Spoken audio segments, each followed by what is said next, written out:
Hello everyone, நான் தான் உங்கள் மிஸ்டர் ஜேகே. அதாவது என்ன விஷயம் பற்றி பேச போகிறோம்னு சொல்லி பார்த்தா, எல்லாராலும் இப்போ இந்த நொடி இந்த நிமிஷம் பேசப்பட்டு கொண்டிருக்கின்ற தையிட்டி விகாரை. அதாவது தமிழர்கள், அதாவது இலங்கையில் பார்த்தீங்கன்னு சொன்னால், இப்போ எந்த காலத்தில் எந்த ஜனாதிபதி இப்போ அனுரகுமார மாதிரி இருக்கிறார். எல்லோரும் நல்ல விதமாக சொல்கிறாங்க, நல்ல மாதிரி செய்கிறார். உண்மையை பார்க்குறது சந்தோஷமாக தான் இருக்கிறது. ஆனால் என்னதான் இருந்தாலும் அரசியல் ரீதியான தீர்வுன்றது மட்டும் எந்த காலப்பகுதியிலும் எப்போவுமே தமிழர்களுக்கு கிடைக்காத ஒரு இதாகத்தான் இருக்குன்னு சொல்லணும். கிடைக்காதுன்னு மட்டும்தான் சொல்லணும். ஆனால் அரசியல் தீர்வு, அரசியல் பிரச்சனை அங்கே தீர்ந்து விட்டு அரசியல் செய்வதற்கான அங்கே தளம் கிடைக்காது. அதை விடுங்க. அதாவது 2009 காலப்பகுதி, அதாவது போருக்கு பின்னரான காலப்பகுதி அரசியல் மாற்றங்கள் எவ்வளவு தான் இருந்தாலும் அந்த ஒரு மத ரீதியான தமிழர்களை பொறுத்த வரைக்கும் இன மத பாகுபாடு இன்றி ஸ்ரீலங்காவில் முஸ்லீம், மற்றது கிறிஸ்தவ மதம், இந்து மதம், அப்படி எல்லா மதத்தவர்களும் இருக்கிறார்கள். எல்லா மதத்தவர்களும் ஒற்றுமையாகத்தான் வாழ்கின்றார்கள். இது வரைக்கும் எந்த விதமான பிரச்சனையும் இல்லை. ஆனால் இந்த சிங்கள மக்களை பொறுத்த வரைக்கும் பெரும்பான்மை இனம் சிங்கள மக்களை நாங்கள் எப்போவுமே தவறாக கூறியதும் இல்லை, தவறாக பார்த்ததும் இல்லை. இது அந்த மேலிடத்தில் இருக்கிற ஒரு அரசியல் அதிகாரம் கொண்ட ஒரு சிலரால் மட்டுமே இந்த நடவடிக்கை மேற்கொள்ளப்படுறது எல்லாருக்குமே தெரிஞ்ச விஷயம். எல்லா சிங்கள மக்களும் அவ்வாறான நிலைப்பாட்டிலையும் மனநிலையிலையும் இருப்பவர்கள் அல்ல. இப்போ எவ்வளவோ மாற்றம் வந்திருக்கின்றது. எவ்வளவோ சிங்கள மக்கள் தமிழையும் படிக்கிறார்கள், தமிழருடைய கலாச்சாரங்களையும் பார்க்கிறார்கள். இப்போ நிறைய சிங்கள மக்கள் பிரபாகரனை பற்றி அதிகமான விமர்சனங்களை வெளியிடுகிறார்கள். அப்படி இருக்க இந்த தையிட்டி விகாரை அதாவது பெரும்பான்மை சமூகத்தில் இருக்கின்ற அரசியல்வாதிகள் சில பேர் என்ன செய்கிறார்கள்னு சொன்னால், இந்த தமிழ் மக்களுடைய அவர்களுடைய ஒரு உரிமையை பறிப்பதற்கான ஒரு ஏவுகோலாக இந்த பௌத்த மதத்தை பயன்படுத்துகிறார்களோன்றது தான் என்ற ஒரு இது. அதாவது இந்த பௌத்த மதம் என்றது தமிழர் தாயக பகுதிகளில் திணிக்கப்படும் போது அது ஒரு சிங்கள மக்கள்களின் எல்லைக்கல்லாகவே பார்க்கப்படுகிறது தான் சொல்லணும் உண்மையாக. என்னென்னு சொன்னால், ஒரு தமிழ் மக்கள் தமிழ் இனத்தை சார்ந்த வேறு வழிபாடுடைய வேறு மதம் சார்ந்த ஒரு மக்கள் வாழக்கூடிய பிரதேசத்தில் பௌத்த மத விகாரியை கட்டுவதற்கான தேவை என்ன அங்கே இருக்கின்றது. அதாவது இந்த அனுராதபுரத்தை பார்த்தீங்கன்னு சொன்னால், நீங்கள் அனுராதபுரத்தில் வர்ற எல்லா ரோட்டு வழியிலும் பார்த்தீங்கன்னு சொன்னால் 1 மீட்டருக்கு 1 மீட்டர் புத்த விகாரையை பார்க்கக்கூடிய மாதிரி இருக்கும். சிங்கள ஏரியாக்களில் போனீங்கன்னு சொன்னால் எல்லா இடங்கள்லையும் புத்த விகாரைன்றது சொல்லி ஒரு பிரதேசத்துக்கு ஒரு சின்ன சின்ன இடைவெளியில் அவ்வளோத்துக்கு இருக்கக்கூடிய ஒரு புத்த விகாரை. நாங்கள் புத்தரை வெறுக்கவும் இல்லை, புத்தருடைய கொள்கையை நாங்களும் மதிக்கின்றோம். புத்தரை கும்பிட போகும்போது புத்தருக்கு முன்னால் இருக்கும் அந்த விநாயகரையும் முருகனையும் வழிபடுவதும் எங்களுடைய மரபும் காணப்படுகிறது. சங்ககால இலக்கியங்களில் பார்த்தீங்கன்னு சொன்னால் புத்தரை பற்றியும் குறிப்பிட்டிருக்கிறது நான் ஞாபகப்படுத்திக் கொள்கிறேன். அதனால் புத்தரை நாங்கள் எப்போவுமே வெறுக்கிறது இல்லை. புத்தருக்கான மரியாதையை சில அரசியல்வாதிகள் புத்தரை இழிவுபடுத்துவதாக இருக்கின்றது இந்த செயற்பாடுகள் தான் சொல்லணும். இந்த தையிட்டி விகாரையை பொறுத்த வரைக்கும் இந்த தையிட்டி ஒரு தனியார் காணியில் ஒரு புத்த விகாரை இராணுவத்தினரால் அடாவடியாக கட்டப்படுகின்றதுன்னு சொன்னால், எங்கள்ட நாட்டினுடைய சட்டத்திட்டம், எங்கள்ட நாட்டினுடைய அரசியல்வாதிகளின் மனநிலைமை எவ்வாறு இருக்கின்றது என்பதை நாங்கள் ஒரு கணம் சிந்திக்க வேண்டும். அதாவது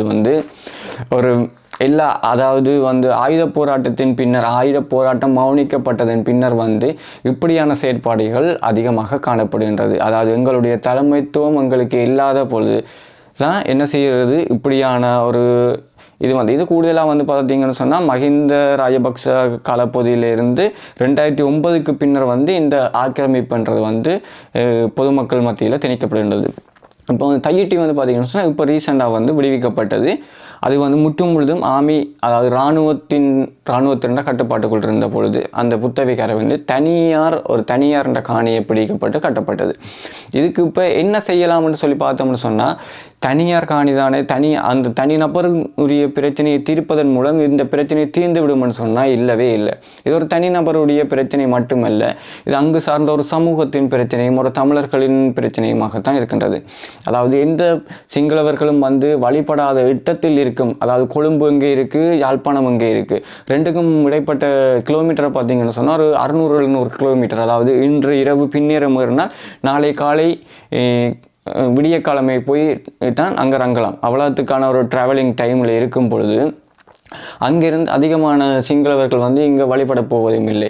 எதுக்காக தேவையில்லாமல் ஒரு மக்கள் மீது இதை திணிக்கிறீர்கள் என்றுதான் எனக்கு தெரியவில்லை. இதுக்கான அரசியல் தீர்வு வந்து அதாவது சமஷ்டி ஆட்சி. இப்போ தமிழர்களுடைய உரிமைகளுக்கு தமிழர்களே அதாவது தமிழர்களுக்குரிய தீர்வு அதாவது மாநில இப்போ இந்தியாவில் பார்த்தீங்கன்னு சொன்னால் ஒரு மாநிலத்துக்கும் ஒரு சட்டத்திட்டங்கள் இருக்கும். அதுபோல் வந்து எப்போ அதாவது தமிழர் தாயகத்துக்குரிய சட்டத்திட்டங்களை அவர்களே உருவாக்குவார்களாக இருக்கும் பொழுது தான் இது தமிழர்களுக்குரிய தீர்வாக இருக்கும். சமஷ்டி ஆட்சி என்றது எப்போவுமே தேவைப்படும். இது வந்து பெரும்பான்மை ஆட்சி, பெரும்பான்மையாளரால் திணிக்கப்படுகிறது. இதே மாதிரி வந்து நாங்கள் பெரும்பான்மை இருக்கிற சமூகத்தில் வந்து நாங்கள் ஒரு கோயிலோ இல்லை ஒரு எங்கள்கிட்ட வழிபாட்டு தலங்களை கட்டப்போனால் இல்லை, கட்ட முடியாது. அப்படியான ஒரு சிச்சுவேஷன் தான் இருக்குது.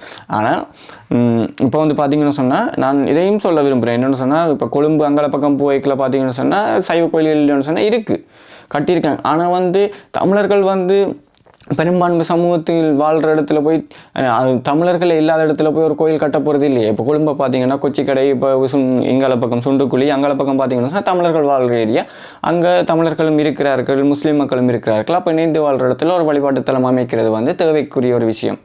அதே மாதிரி வந்து இந்த சாவகச்சேரி இங்கால பக்கம் வந்து பார்த்தீங்கன்னு சொன்னால் இங்கே சாவகச்சேரிக்கு போய்க்கில் வந்து ஒரு பாலம் ஒன்று இருக்குது. யாழ்ப்பாணத்தின் இங்கால வந்து அந்த பாலத்திலேயும் ஒரு புத்த விகாரி ஒன்று கட்டப்பட்டிருக்குது. அதுவும் வந்து ஒரு தேவையில்லாத ஒரு உண்மையாக சங்குப்பட்டிக்கு போகிற சைட்டில் வந்து பார்த்தீங்கன்னா சங்குப்பட்டி ஏறுறதுக்கு முன்னே அந்த நாவக்குழி பாலம் மறந்து போச்சு அந்த இடம், தான் கொஞ்சம் ஸ்டக் ஆகிடு.